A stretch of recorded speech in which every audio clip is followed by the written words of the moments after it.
Rapport numéro 14, là on situe passage du pont Arnaud, désaffectation et déclassement d'une emprise foncière. Voilà, le passage du pont Arnaud, effectivement, c'est à la fois une désaffection, un déclassement. Là aussi, c'est une très petite surface, puisqu'il s'agit de 25 mètres carrés. La démarche a été faite vis-à-vis de tous les copropriétaires.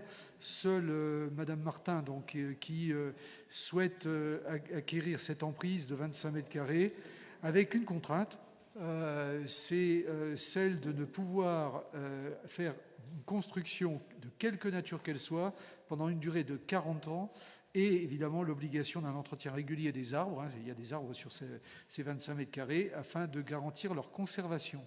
Le prix au mètre carré est de 55 €. Merci. Donc on a l'assurance que ça reste un petit espace vert qu'elle va entretenir et bien sûr on respecte l'évaluation des domaines. Monsieur Favergeon et Madame Gerbet. Madame la maire, nous estimons que face au réchauffement climatique en cours, avec des pics de chaleur de plus en plus longs, hélas, comme constaté cet été à Dijon, tous les espaces verts disponibles doivent être préservés dans l'espace public pour atténuer les pics de chaleur. En particulier au centre-ville, où ces pics de chaleur se font de plus en plus ressentir que dans d'autres parties de la ville, plus proches des combes ou des parcs. Le passage du pont d'Arnaud, dont il est question aujourd'hui, constitue une trège, c'est-à-dire un passage discret entre deux rues, trace du passé médiéval de la ville. Ce sont des vestiges méconnus de notre ville qui méritent d'être mieux connus. Cette trèche présente une partie pavée et une partie boisée. Elle témoigne ainsi que le Dijon historique était très loin d'être aussi minéral que les aménagements publics actuels. Dans les délibérations que vous mettez au vote, vous proposez de vendre la partie végétalisée, assortie d'une interdiction de construire sur cette parcelle pendant une durée de 40 ans, ce qui est intéressant, mais n'apporte pas de protection pérenne. Or, la ville de Dijon a la possibilité d'apporter une protection pérenne à cet espace végétal. Actuellement, l'ensemble de la trège est inscrite au plan de sauvegarde et de mise en valeur du centre historique, mais au titre d'espace pavé. Or, seule une partie est pavée. En particulier, l'espace que vous proposez de vendre est boisé. Nous estimons que la ville doit préserver de manière pérenne ce boisement. Pour pouvoir apporter cette protection pérenne, nous demandons que la parcelle boisée soit considérée dans le plan de sauvegarde et de mise en valeur comme un espace boisé classé et non comme un espace pavé, ce qui permettra d'assurer la pérennité de la sauvegarde de cet espace végétal boisé. Notre proposition a un double avantage: pérenniser cet îlot de fraîcheur au centre-ville d'une part, mais aussi mieux valoriser le patrimoine méconnu de notre ville. Nous vous demandons donc, Madame la maire, de surseoir à la vente de cette parcelle en attendant son classement comme espace boisé classé au titre du plan de sauvegarde et de mise en valeur du centre historique.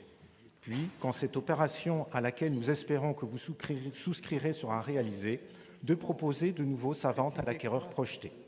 Nous vous demandons donc de retirer cette délibération qui ne nous semble pas pleinement satisfaisante en l'état. Je ne vais pas retirer cette délibération. Par contre, comme ça a été dit, comme on va réviser le PSMV, eh bien, je m'engage effectivement à classer cette zone, comme vous l'avez dit, en zone boisée. On a 40 ans devant nous, mais on va le faire rapidement dès qu'on commence la révision. Madame Gerbet. Oui, Madame la maire, chers collègues, mon intervention au nom d'Agir pour Dijon.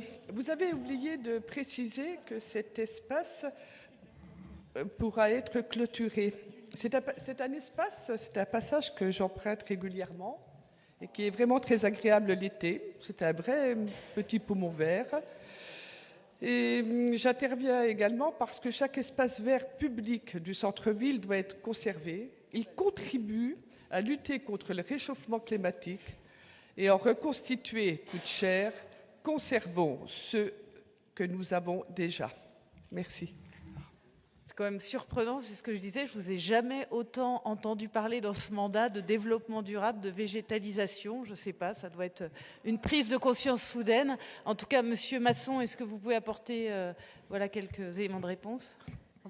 C'est très simple.